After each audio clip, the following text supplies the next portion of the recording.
Quando o ronco feroz do carro-pipa cobre a força do aboio do vaqueiro, quando o gado berrando no terreiro se despede da vida do peão, quando verde eu procuro pelo chão, não encontro mais nem mandacaru.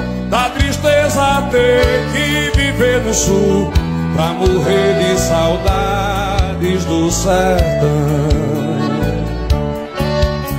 Eu sei que a chuva é pouca e que o chão é quente, mas tem mão boba enganando a gente, secando o verde da irrigação.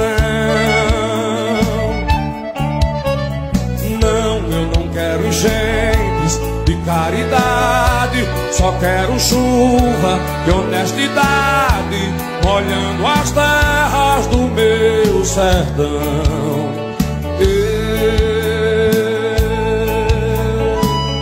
Eu pensei que tivesse resolvida essa forma de vida tão medonha, mas ainda me mata de vergonha os currais coronéis e suas cercas.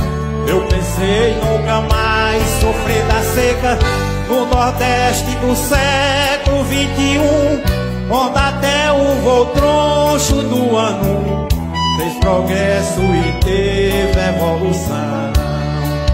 Eu sei, Renato, eu sei que a chuva é pouca e o chão é quente, mas tem mão boba enganando a gente, secando o verde da irrigação. Não, eu não quero enchentes de caridade, só quero chuva de honestidade, molhando as terras do meu sertão.